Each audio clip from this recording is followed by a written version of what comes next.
everyone. Welcome to Pro Arts this evening. Thank you for choosing to spend your Mother's Day with us. Happy Mother's Day to everyone who is celebrating this evening. And can we get a round of applause for all the mothers in the room? My name is Lynn. I'm the executive director here at Pro Arts, and we are very excited for the very first time to be having early music here on the Pro Arts stage. As you might have noticed, we do a little bit of everything here, and I'm going to take you just a second to tell you a little bit about that. This weekend, we had a whole bunch of things happening. Next weekend, we have got the Maui Songwriter Rounds on Sunday. That's going to be led by Sarah Jelly. That's going to be a lot of your favorite songwriters on island telling the stories about how they came up with your favorite songs. We also have Move Me Dance Company on Saturday night. Is going to be bringing Cinematic. That is going to be a bunch of dances from a lot of your favorite movies. And it has already pretty much sold out the first one, so we just added a second show. So get your tickets to that second show and have a really good time with us then. We also have a whole slew of other exciting events happening. We have got comedy the fourth weekend with Free Range Comedy and Maui Improv. We have got White Hawaiian will be back with us. That's Eric Gilliam's one-man show. That's starting again in June. And in June, we have got John Cleary on our beautiful new grand piano. That Grammy winner John Cleary is playing four shows. We have got Georgi Gusev back for the first time in a year and a half with cello. Just a lot of stuff, y'all. I can't even list it all. There's so much, I can't even list it. You can grab, you can learn more by grabbing any of these awesome little flyers. You can look through that program that's in front of you that tells you about our regular series, like our Jazz Maui series, our Blues series, our John Cruz series, all of those series. Lots. Cheryl Renee giving tribute to Aretha Franklin in June.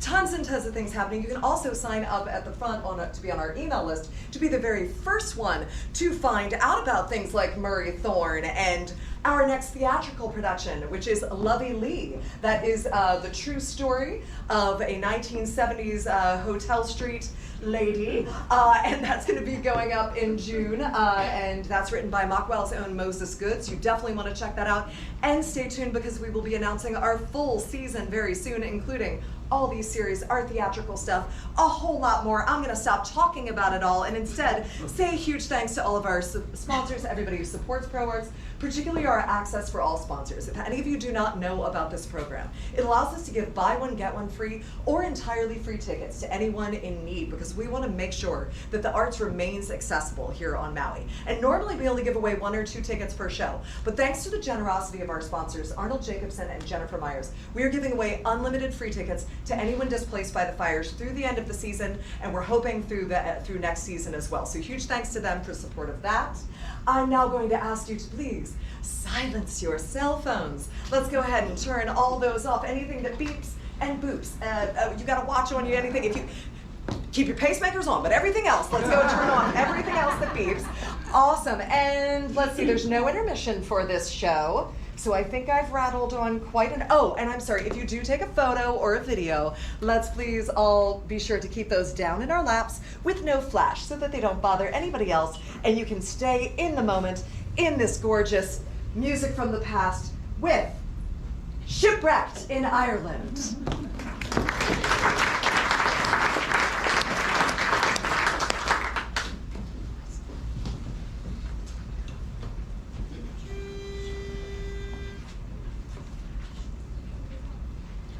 Sing we enchanted, one of the grand. Sing we enchanted, one of the grand.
to the bagpipe sound, the mist tread up the ground. La la la la la la la. 5 and 1, 6, 3 music, use free delights refusing. La la la la la la la, la la la la la la. 5 and 1, 6, 3 music, use free delight refusing. La la la la la la la, la la la la la la. Say dainty nymphs and spake, shall we play barley break? La la la la la la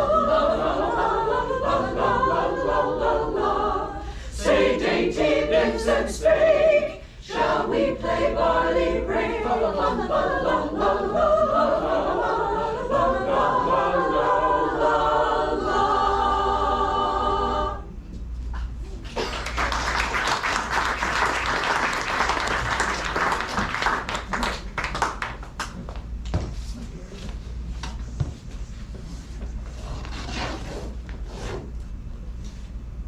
Captain Francisco Kihei, if you please. Do you hear that? Do you hear that? The English are rejoicing because they believe that they have defeated the great Spanish Armada.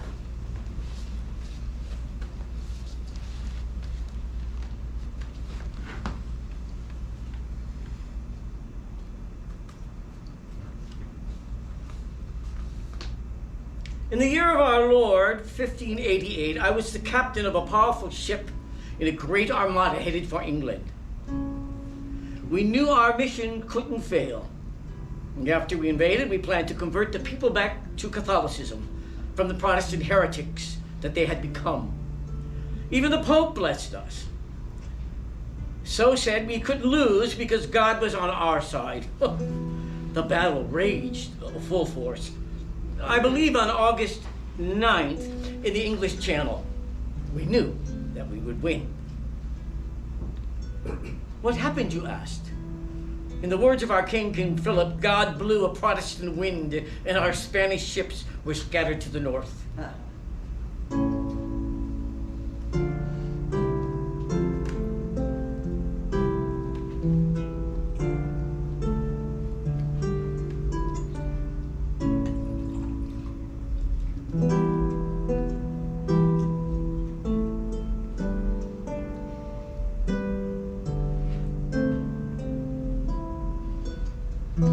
Vested Merced, Your Grace, I believe that you will be astonished to receive this letter because of the scant possibility that I could still be alive.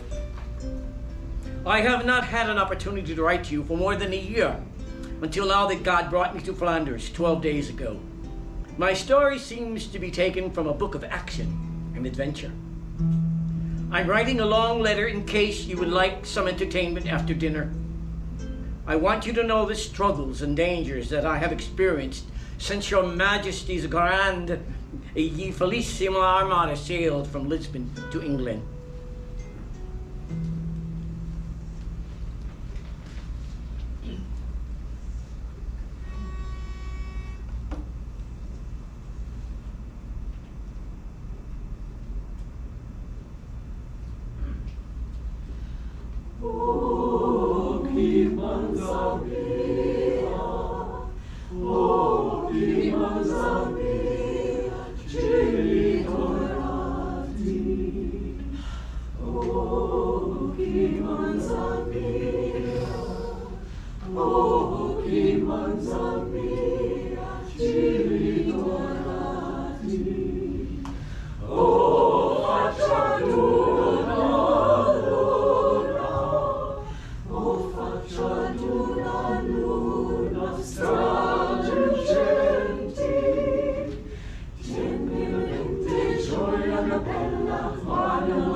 The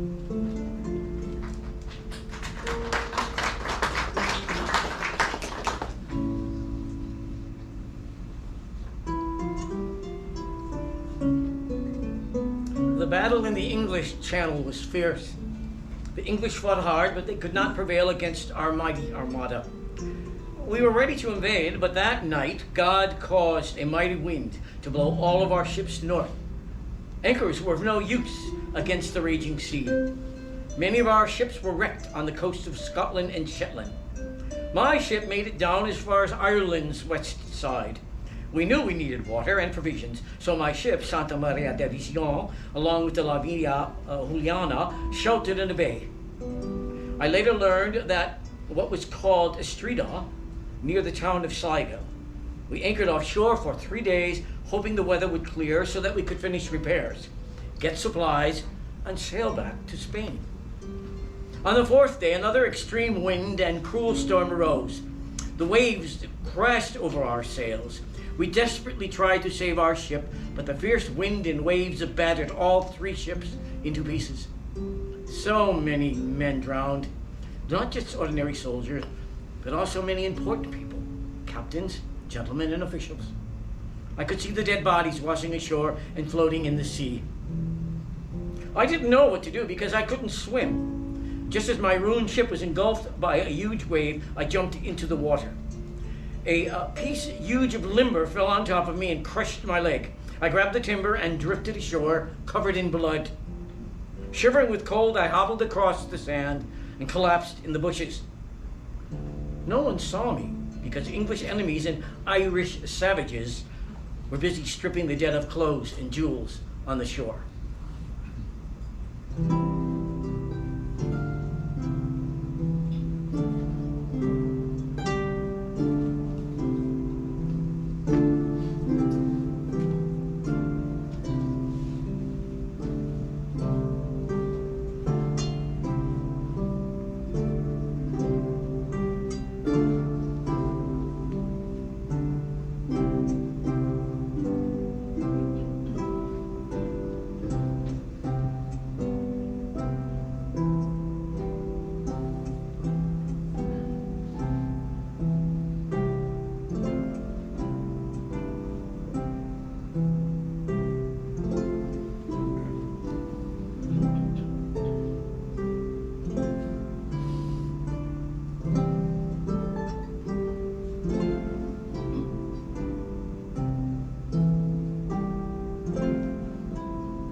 In the morning, I woke up to the sounds of a feeding frenzy. I thought I was dreaming because I couldn't remember how I got under the bush. I rolled on my side so that I could see the beach. Wild dogs and black ravens growled and screamed as they fed on something washed up on the sand. I could see the remains of several wooden ships on the rocks, and then my memories came flooding back. The storm, the waves, chaos, terrified sailors jumping overboard.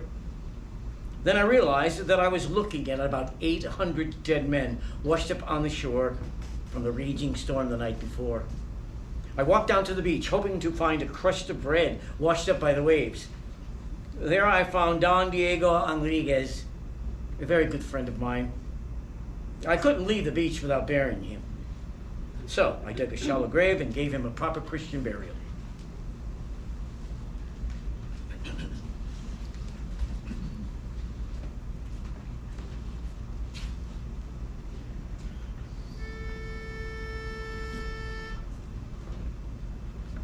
Vitrum nostrum gloriosum. Deo gratissimus.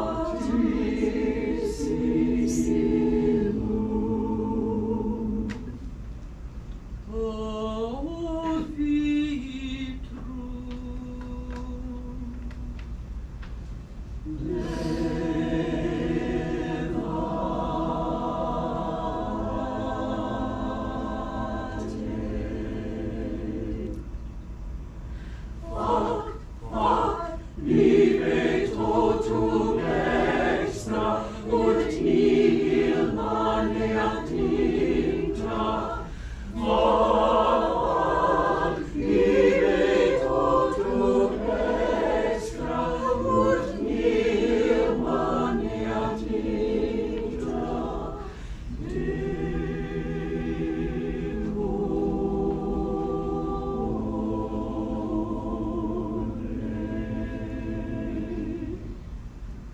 hoc est in vicebribus meis.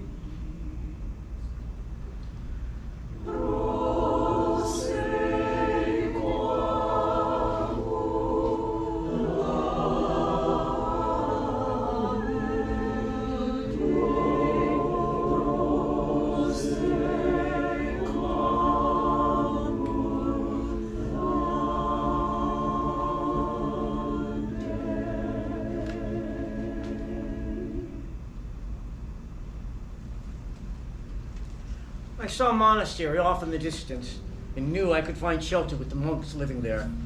I could hardly walk because of my wounded leg, but from a distance I could see them watching me from the windows. I knew that they would give me food and shelter and perhaps arrange a passage for me back to Spain. I called out to the monks for help, but they could not hear me. As I got closer, a deadly silence greeted me, and I realized that the monastery was deserted. The monks I had seen in the windows were the bodies of 12 dead Spanish soldiers hung in the iron grates. The English had been there, those black wolves. Sick at heart with this ghastly spectacle, I took a path which led away from the coast. I soon came to a small village consisting of some huts covered in straw. I prayed that this was a village of good Irish savages who would help me.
I stood in the middle of the village, naked, freezing with cold and dying of the pain in my leg.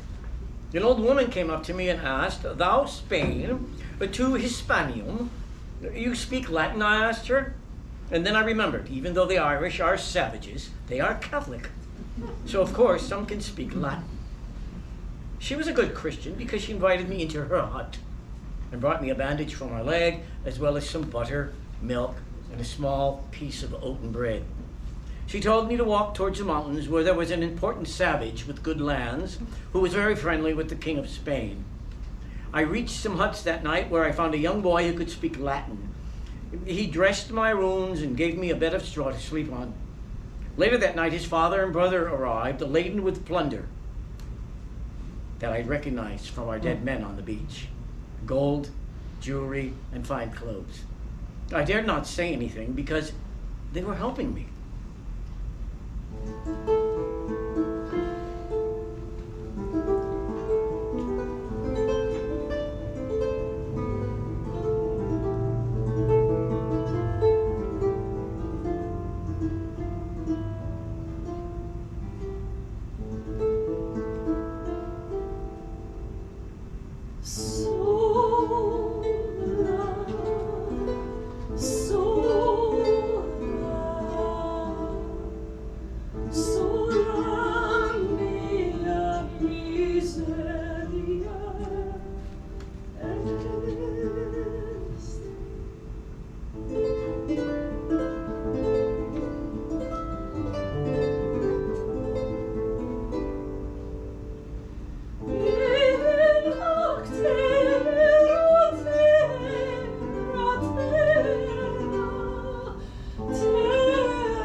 In the morning, the father saddled 2 horses and instructed his son to take me to the most important savage, who I learned was called Senor O'Rourke. The road was very rough going, and the mud was up to our horses' knees. By midday, we reached a prominent road, and I relaxed, because the way became easier for me. Suddenly, we heard a great noise coming towards us. The boy said in Latin, "Save yourself, Spain! Many Senach horsemen are coming your way." We hid ourselves in the rocks, and I watched as about 150 English horsemen rode by on their way to the coast to plunder our Spanish ships.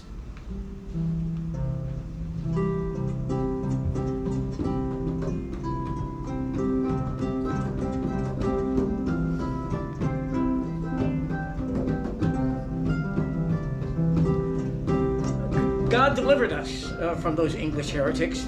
But soon a gang of 40 men approached. We didn't hide because we thought they were good Irish. But they were Protestant heretics, and they beat me with sticks when they found out that I was Spanish.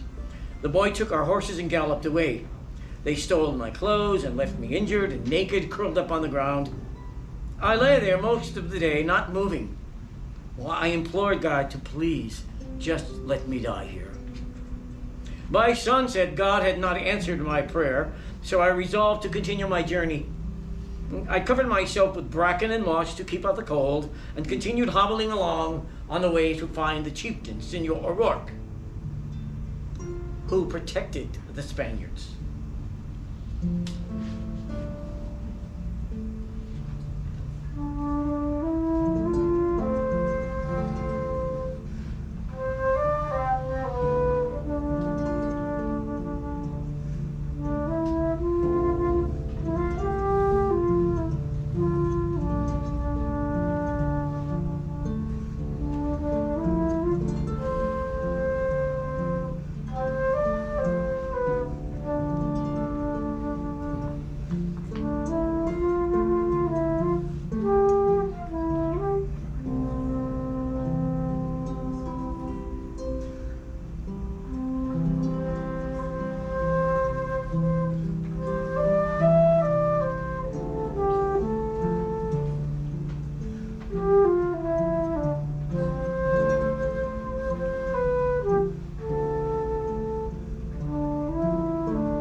After a day's walk, naked and barefoot, I came to a lake surrounded by 30 abandoned huts.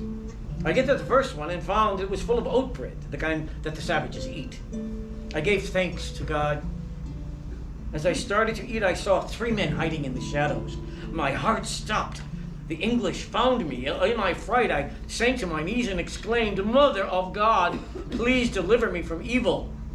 When the men saw me, they also sank to their knees and said, "Mother of God, please deliver us from evil," all at the exact same time. We stared at each other in sheer terror before realizing that we were all speaking Spanish. After some laughter, the poor fellows asked who I was. "Captain Cuellar, at your service," I said. They were the only surviving men from the ship La Juliana, and nearly killed me off with all of their embraces.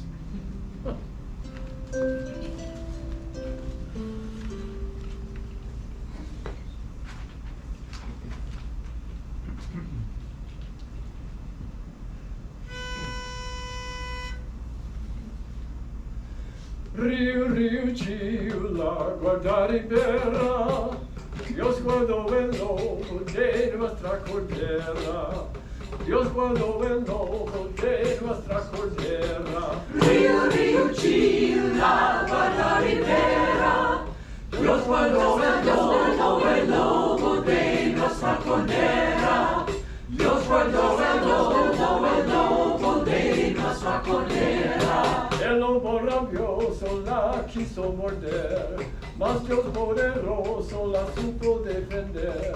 Quiso la hacer que no pudiese pecar, y al original esta virgen no tuviera. Río, río, Ciula, guarda ribera, Dios guardó el lobo de nuestra cordera. Dios guardó el lobo de nuestra cordera. Pues que ya tenemos lo que deseamos, todos juntos vamos, presentes y más. Todos le daremos nuestra voluntad, pues ese iguala con nosotros viniera. Río, río, Ciula, guarda ribera, Dios guardó el lobo de nuestra cordera. Dios guardó el lobo de nuestra cordera. I told them that I was on my way to the village of a very Christian man, Senor O'Rourke. I said he would shelter them too until we could make our way back to Spain. We devised a plan to leave early the next morning and went to bed that night wrapped in the sheaves of hay, because it was freezing. We were awakened before dawn by a group of men just outside the door. One man entered the hut. He held a spear in his hand and stared intently at his sheaves of hay where we were hiding. We held our breath as we watched him intently. After a while, he left, but began to work just outside the hut so that we could not leave. We dared not make a sound, so we stayed buried all day under the hay with no food or water. We waited until midnight until we were sure that they were gone. Then we began to walk through the freezing mud until we found huts of better savages. They were charitable Christians because they offered us oat bread with butter and a bowl of sour milk to drink. The milk was warmed by a stone in the fire. For the first time, I felt safe enough to observe their way of life. Round stone walls with thatched roofs and no windows formed their houses. Inside the hut there was no furniture or property. Blankets on the ground by the fire at night served as their beds. In the morning we walked to the village of Senor O'Rourke. I knew that even though he was an Irish savage, he was also a good Christian because he was an enemy of those English heretics.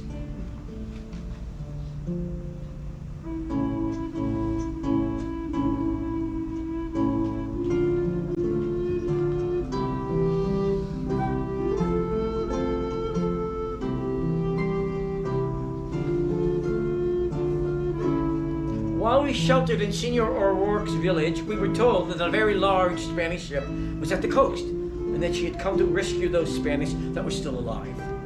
We set off for the coast immediately. After a day's walk, we could see the ship in the bay. She was one of the Armada ships with damaged mainmast and riggings. By God's infinite mercy, I couldn't keep up because of my leg. My companions read ahead and boarded her. She set sail immediately because she knew the English were close behind. I was left standing on a hill in the sight of the bay, weeping, because they left without me. But then a heavy gale blew in, and my tears turned to horror as I watched as the ship wrecked on the rocks. I watched as all aboard either drowned or were killed by the English. Now you know why I said, by God's infinite mercy. God ordained that. I should remain and not suffer the fate of others. Blessed be his most holy mercy forever. God saved me from death once again, and now I am left all alone. In shock, I hid until after the English left, and then wandered aimlessly along a well-worn path. I met with a clergyman who recognized me as Spanish. I almost didn't recognize him because he was dressed in his secular clothing, so the Queen's agents wouldn't recognize him as a Catholic. So he gave me some oat bread and, speaking Latin, directed me to Signor McClancy's castle, about 6 miles away. He said Signor McClancy would protect me. So I made my way to his castle and stayed there for 3 months, living like a real savage, just like them.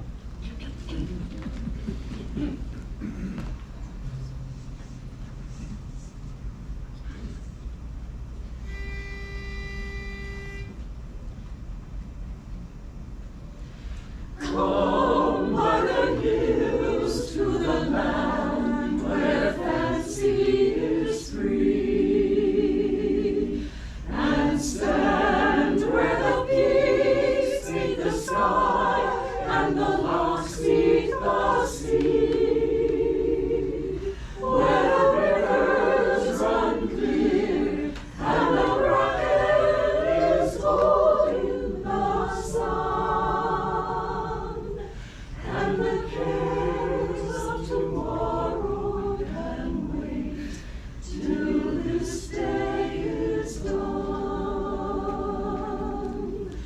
Come by the hills to the land where life is a song, and sing while the birds fill the air with their joy all day long, where the trees sway in time and even the wind sings in tune, and the cares of tomorrow can wait till this day is done. Come by the hills to the land where legend remains, where stories of old fill the heart and may yet come again, where the past has been lost and the future is yet to be won, and the cares of tomorrow can wait till this day is done.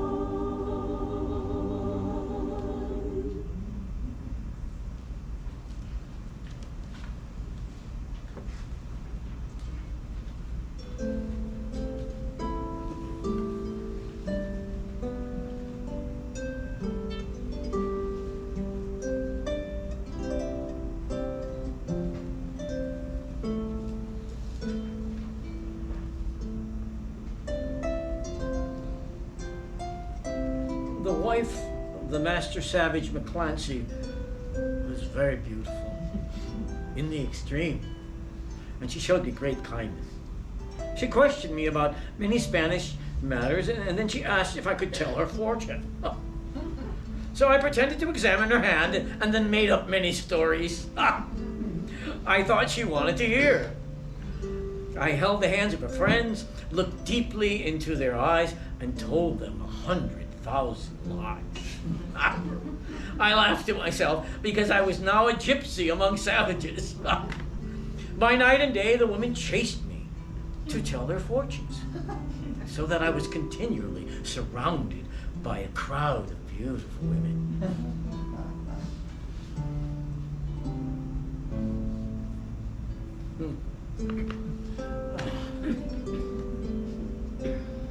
The Irish men all have large bodies with handsome features.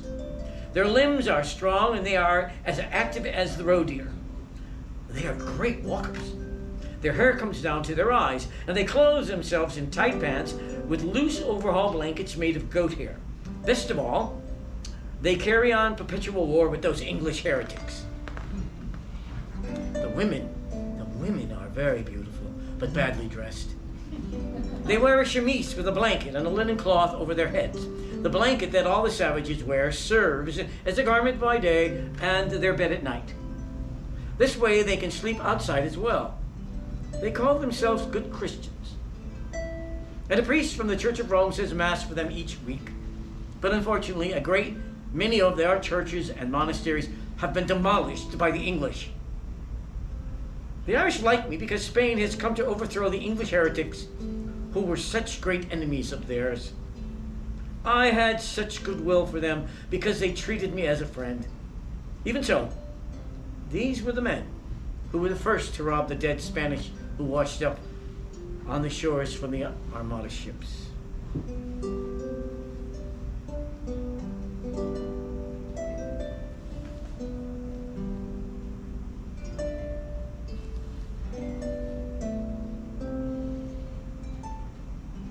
Word that I was staying with this important Irishman reached the Queen's governor, the Lord Deputy Fitzwilliam, who lived in a faraway town, Dublin. When the governor heard that there was a live Spaniard staying with McClancy, he sent soldiers to capture me. When Chief McClancy heard the English were coming, he said he would take his tribe and his cattle up to the mountain to hide. He told me I could go with him or I could stay. After much thought, I decided to stay and make an end of it. Having already suffered so much hardship, this would be my honorable end. McClancy told me then to shelter inside of his castle on a nearby lake. I told him I would defend it to my death. He seemed happy that I would fight for his castle while he ran off to the mountains. The castle was located on an island in a deep lake surrounded by breast-deep swamp with only one path to it. The first thing that I did was to dismantle the bridge leading to the castle. Inside the castle, I found a little food and 6 crossbows, enough to defend myself for a while. I lay down and awaited the arrival of the English. 4 days later, English arrived with 1,800 soldiers. First, the trumpet sounded to get my attention.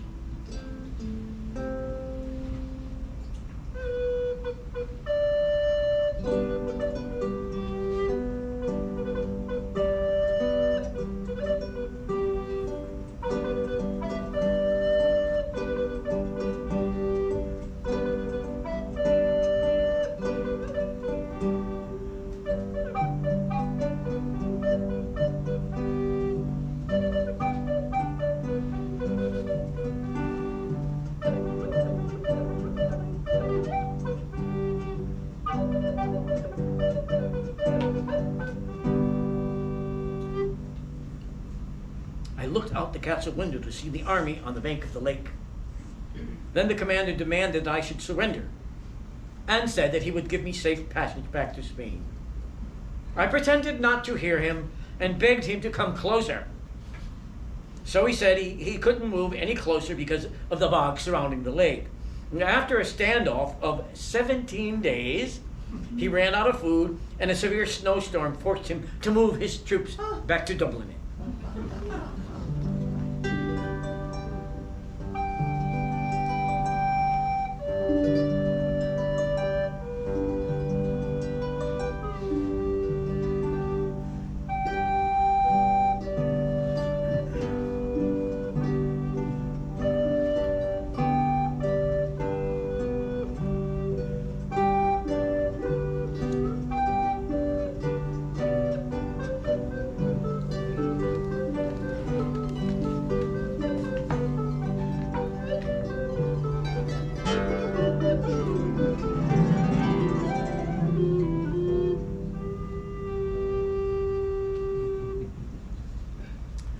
McClancy heard the news, he was delighted that I had single-handedly fought off the English. He returned to his village calm and relaxed and offered me pieces of his land as a reward, but I refused. So much friendship did not seem genuine to me. Then he offered me his sister in marriage. This I considered because she was very beautiful. But she told me later that McClancy intended to keep me prisoner until the King of Spain would send soldiers to liberate all of Ireland from the English.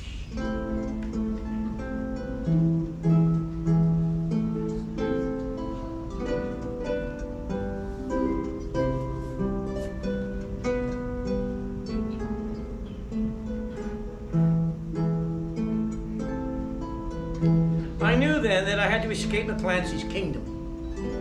One morning, on the day after Nativity, in the year 1588, I packed my small bag and I ran. I traveled the mountains and desolate areas so that no one would find me. After 20 days of great hardship, I heard about a good Irishman named Prince O'Cahan near Doulance, who had vessels regularly going to Scotland. So I set off to find his territory. I could only cover a short distance each day because my leg wound, which was now seriously infected. So along the way, a friendly woman took pity on me after seeing the wound to my leg. She kept me in her hut for a month and a half while she treated my leg with natural remedies so that it would heal over. She told me about the many Spanish shipwrecks nearby, and she showed me jewels that the village people had taken from the dead men. This distressed me greatly, but I said nothing. After all, she's healed my leg. Most of the village men had gone to fight the English, so I felt I could go boldly out the village. There were so many beautiful girls in the town, with whom I became quite friendly, and spent time in their huts for their company and a chat. One day while I was enjoying the company of several girls, 2 English soldiers burst unexpectedly into the girls' hut to arrest me. I had to think fast, so I lied and told them that I would be glad to accompany them to Dublin because of the injury to my leg. I was unable to make the journey on foot, so the soldiers agreed to send for a horse. While they waited for the horse to arrive, they began to flirt with the girls who had played along with them.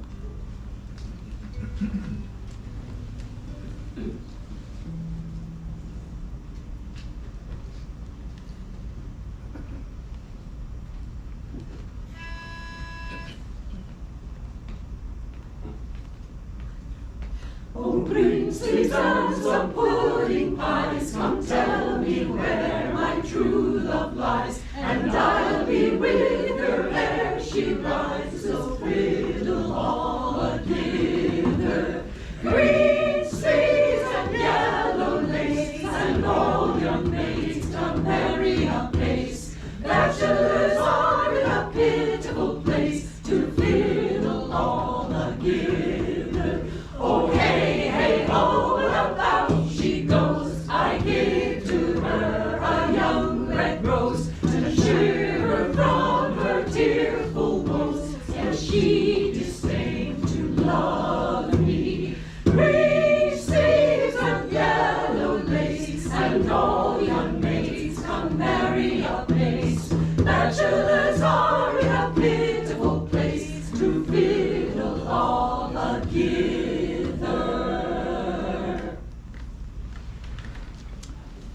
While flirting with the young English soldiers, one girl signaled to me that I should take leave right away. So I quietly sneaked out the back door, and I ran as fast as I could, leaping over banks and streams. I got lost in the brambles. 2 friendly boys then pointed the way to O'Callaghan's castle, but they told me that a ship had just left there bound for Scotland. One boy said that there were 2 English soldiers combing the countryside for me. The other boy said that I should seek help from the bishop who lives 7 miles away, the noted Redmond O'Gallagher.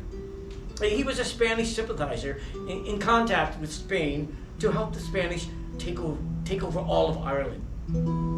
I took the back roads to his house, When I arrived, I could not help but burst into tears as I knelt before him and kissed his hand. I met 12 other Spaniards there who were sheltering with old Gallagher. He treated us kindly, and he offered us a boat from Scotland to come for us. He cautioned us to be careful, as Scotland was now a Lutheran country and there weren't many Catholics left.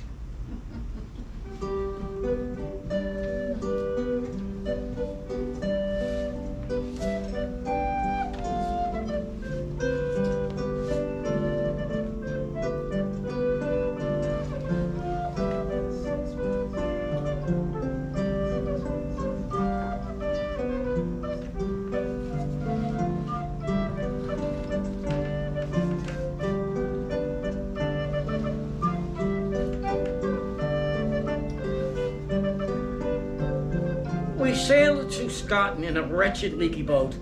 Heavy winds blew the mainsail away and we nearly wrecked on the shore. But we landed at Glasgow and made our way overland to Edinburgh. I had heard that the King of Scotland protected all Spaniards that arrived on his shore, but I found the opposite to be true. The King offered no assistance for us to get back to Spain. We were left for 6 months to live on the streets, starving and without any shelter. The King of Scotland is a nobody. He does not eat a mouthful or move a foot without an order from Queen Elizabeth. The King left us destitute to wander the streets of Edinburgh, where we were called idolaters and bad Christians by the local mobs. I finally asked for help from Lord Hamilton, who I learned was a Catholic. He said that he longed for the day when Scotland could re-establish the true Catholic Church of God once again. He summoned all the Armada survivors in Scotland, and then we housed with Lord Hamilton for 10 months until all the Spanish arrived. He arranged for a boat to take us first to Flanders and then to Spain. 18 of these survivors refused to go because they thought that this might be a trap.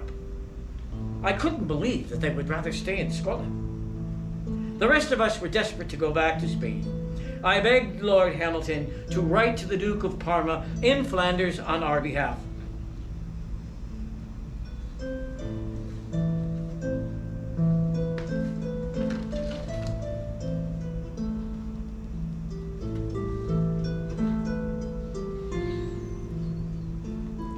The Duke and King of Scotland made an agreement with Queen Elizabeth that we should be allowed to sail freely from a port in Edinburgh past all the ships in her kingdom. A Scotch merchant from Flanders agreed to send a boat for us. So that there would be no question about it, King James obtained a document of safe passage from Queen Elizabeth. We boarded our merchant boat and bid farewell to Scotland. As our boat sailed southward past English ports, I had a chance to reflect upon this remarkable turn of events. I was finally safe. After all I had been through, I was happily on my way back to Spain. We stopped in Yarmouth, where the Queen's authorities gave us safe passage papers. Then we began our passage across the English Channel, where 1 year ago we fought our fateful battle. We all had remarkable stories to tell our wives and children. Perhaps we would be given a hero's welcome and an award and allowed to retire from the army with a large pension.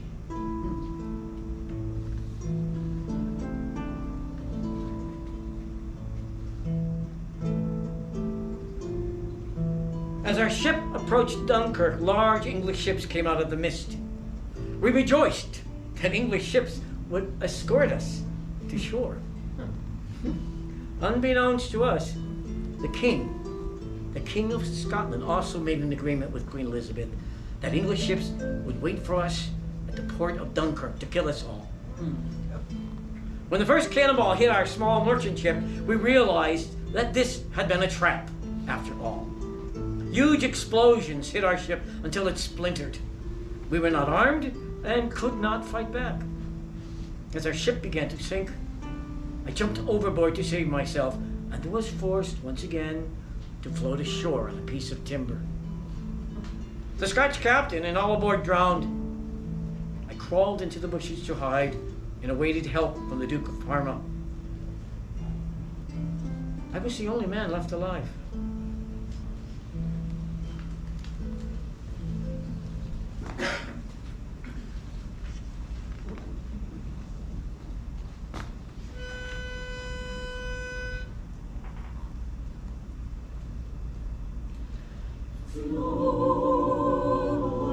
My tears fall from your strings, exile forever. Let me mourn. And in despair, all is gone. Let me live forlorn.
I thought I would, on my way back to Spain by now, to tell him my remarkable story of survival.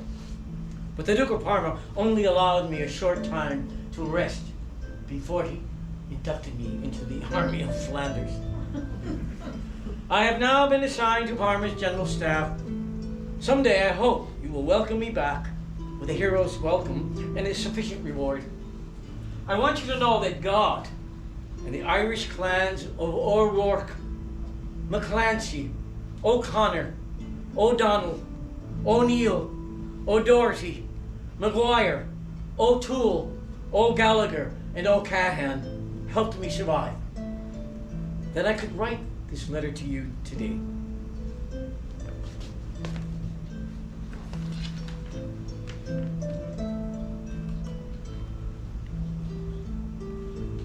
From the city of Antwerp, 4th of October, 1589, Captain Don Fiesco Cuellar.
extraordinaire, Ginny Morgan.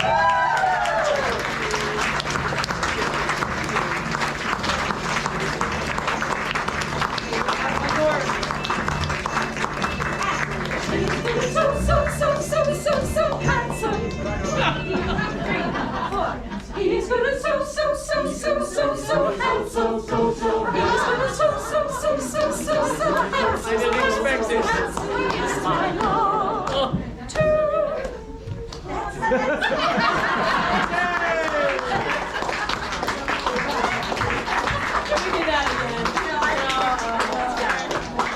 We're going to do it one more time, and we'll do it a little better. Just think of this song as we're talking about our maestro. Here we go. All right, that's probably a better note. Yeah. Here we go. 3 and He is gonna so handsome.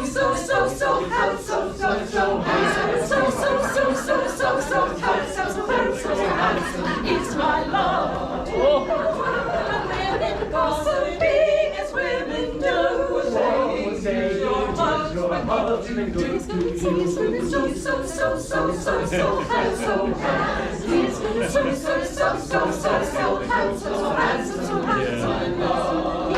never always sweet and kind.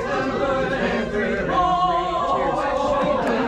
he does the housework. Also feeds the chickens.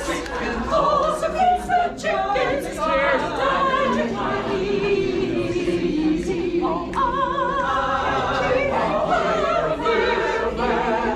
And chickens are happy. Chickens are happy. Peaches are happy.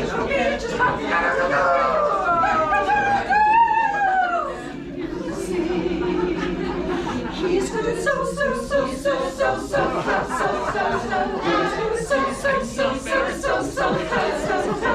handsome. It's my love. He's gonna so handsome. He's gonna so handsome.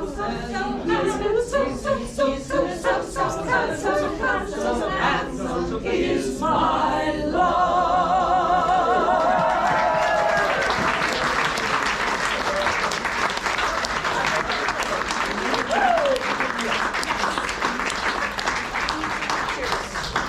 Thank you, everyone. Thank you so much. By the way, that's a true story.